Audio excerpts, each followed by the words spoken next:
Pratapgarhi. 6 minute आपके पास। Mic. धन्यवाद सभापति महोदय। भूख के एहसास को शेरो सुखन तक ले चलो, या गजल को मुफलिसों की अंजुमन तक ले चलो। मुझको नज़्मो ज़ब्त की तालीम देना बाद में, पहले अपनी रहबरी को आचरण तक ले चलो। सभापति महोदय, मैं न्यू एजुकेशन पॉलिसी पे बात करने के लिए खड़ा हुआ हूं। माननीय मंत्री जी यहां मौजूद हैं। न्यू एजुकेशन पॉलिसी कहती है कि हमारा जोर टीचर्स ट्रेनिंग पर होना चाहिए, लेकिन जो नेशनल सैंपल सर्वे ऑफिस का आंकड़ा है वो कहता है कि इस देश में सिर्फ 13% टीचर हैं जो ट्रेंड हैं। तो मैं माननीय मंत्री जी से जानना चाहता हूं कि क्या जो 87% टीचर्स हैं जिन्हें ट्रेनिंग देने की अभी जरूरत है, उनको ट्रेनिंग देने के लिए हमारे पास क्या रोड मैप रहेगा, और क्या हमारे पास इतने बड़े पैमाने पर कॉलेजेस हैं, रिसोर्सेज हैं जिनसे उन्हें ट्रेन किया जा सके। हमारी न्यू एजुकेशन पॉलिसी कहती है कि टेक्नोलॉजी पे जोर दिया जाए, और टेक्नोलॉजी के सहारे पढ़ाई को हमने कोविड के दौरान देखा भी है कि किस तरह से बच्चों को टेक्नोलॉजी के सहारे पढ़ाया गया। लेकिन मैं माननीय मंत्री जी से पूछना चाहता हूं कि जब इस देश में 80 करोड़ लोग 5 किलो राशन पे गुजारा कर रहे हों, तो क्या उन परिवारों तक इंटरनेट, कंप्यूटर, लैपटॉप जैसी सुविधाएं पहुंचाने के लिए कोई रोड मैप है ताकि उनके बच्चों को शिक्षित किया जा सके? मैं एक बहुत महत्वपूर्ण बात और सभापति महोदय यहां कहना चाहता हूं कि माइनॉरिटी कम्युनिटी से जुड़ा हुआ जो मदरसा एजुकेशन का पैटर्न है, उस पे बहुत गंभीरता से माननीय मंत्री जी से पूछना चाहता हूं कि जो न्यू एजुकेशन पॉलिसी है, कुछ मदरसे ऐसे हैं जिनको सरकार रिकॉग्नाइज करती है, लेकिन कुछ बड़े शिक्षण संस्थान हैं, नदवा और देवबंद जैसे, क्या न्यू एजुकेशन पॉलिसी के कॉन्टेस्ट में आपने इन बड़े संस्थानों से डायलॉग करने का कोई मानक या कोई बातचीत शुरू करने का प्लान बनाया है या नहीं, ये मैं पूछना चाहता हूं। और एक बहुत महत्वपूर्ण बात मंत्री जी से मैं पूछना चाहता हूं कि बहुत सारे माइनॉरिटी इंस्टीट्यूट थे जहां पर स्कॉलरशिप का प्रावधान था, लेकिन आपने मौलाना आजाद नेशनल फेलोशिप को एक झटके में बंद कर दिया। हजारों लाखों छात्र जो उस स्कॉलरशिप के भरोसे अपनी शिक्षा ग्रहण कर रहे थे। एक तरफ प्रधानमंत्री जी कहते हैं सबका साथ सबका विकास, एक हाथ में कंप्यूटर एक हाथ में कुरान, लेकिन जब स्कॉलरशिप आप बंद कर देते हैं तो गरीब तबके से आने वाला अल्पसंख्यक समुदाय के जो बच्चे हैं, उनकी शिक्षा व्यवस्था को लेकर के, उनकी शिक्षा को आगे बढ़ाने को लेकर के आपके पास क्या प्लान है?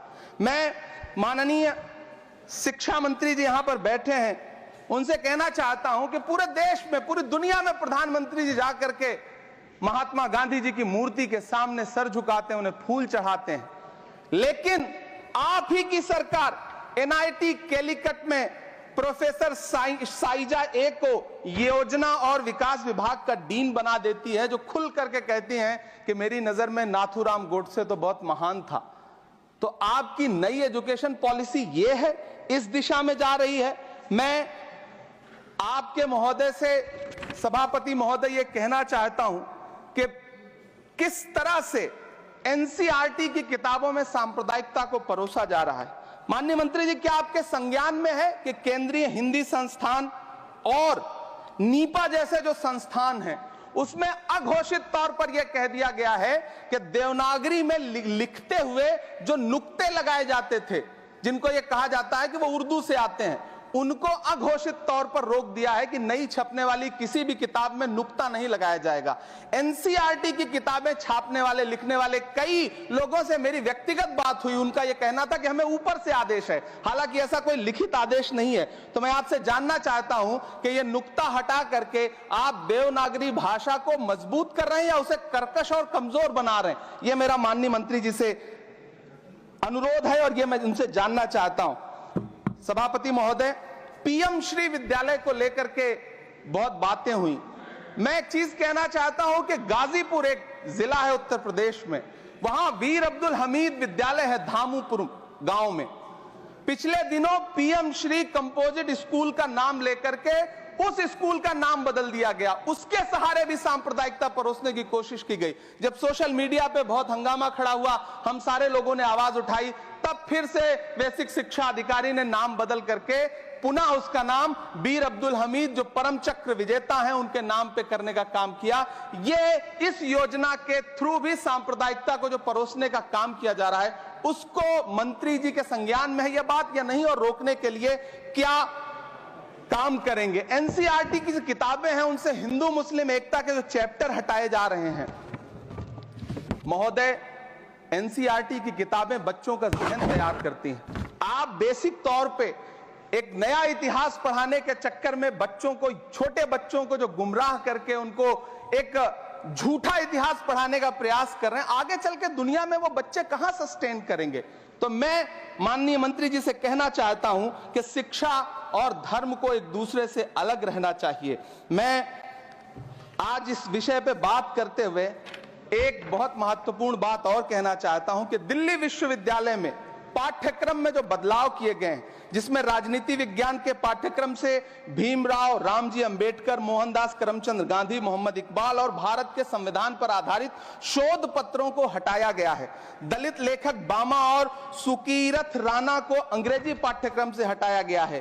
क्या ये चीजें माननीय मंत्री जी के संज्ञान में है? समय बहुत कम है। मैं इस नई एजुकेशन पॉलिसी पर आदरणीय मंत्री जी से और सरकार से इतना कहना चाहता हूं कि आप बदलाव के नाम पर ये जो नई चीजें लेकर के आ रहे हैं, कैंपस में जिस तरह की गुंडागर्दी है, अभी एक माननीय सदस्य ने बोलते हुए जेएनयू का जिस तरह से जिक्र किया कि जेएनयू में इस तरह के नारे लगे, कुछ नकाबपोश लोग आते हैं, नारे लगाते हैं, चले जाते हैं, पुलिस सालों साल गुजरने के बाद उन नकाबपोश लोगों को ढूंढ नहीं पाती है। इतने प्रतिष्ठित शिक्षण संस्थानों को बदनाम करने के लिए जो तरीका सरकार इस्तेमाल कर रही है वो बहुत शर्मनाक है। पिछले दिनों एक महिला भी नकाबपोश, जिसने छात्रावास में लाठी बरसाई थी, डंडे चलाए थे, वो आज तक उसकी पहचान नहीं की जा सकी, दिल्ली पुलिस उसे ढूंढ नहीं सकी।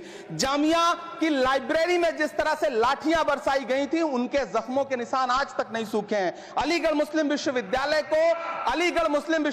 को लेकर के वहां के सांसद जिस तरह की भाषा का इस्तेमाल करते हैं, वो बहुत शर्मनाक है। माननीय मंत्री जी और सरकार से मैं आपके माध्यम से पूछना चाहता हूं और यह कहना चाहता हूं, आप बदलाव के नाम पर जो नई चीज लाने की कोशिश कर रहे हैं, महोदय, नदियों को साफ मत करिए, उन्हें गंदा मत होने दीजिए, नदियां अपने आप साफ हो जाएंगी। सभापति महोदय, मैं तो कहना चाहता हूं कि जंगल मत उगाइए, बस पेड़ों को काटना बंद कर दीजिए, जंगल अपने आप उग जाएंगे। मैं तो सरकार से कहना चाहता हूं कि शांति स्थापित करने के लिए भाषण मत दीजिए, अशांति फैलाना बंद कर दीजिए, शांति अपने आप स्थापित हो जाएगी। मैं तो कहना चाहता हूं कि प्रेम फैलाने पर लंबे लंबे लेख मत लिखिए, बस नफरत करना बंद कर दीजिए, प्रेम अपने आप फैल जाएगा। ये जो नई एजुकेशन पॉलिसी है, इसमें जिस तरह से गरीब तबके के लोगों को, हाशिए पर मौजूद लोगों को शिक्षा से दूर करने का प्रयास किया जा रहा है, वो बहुत शर्मनाक है।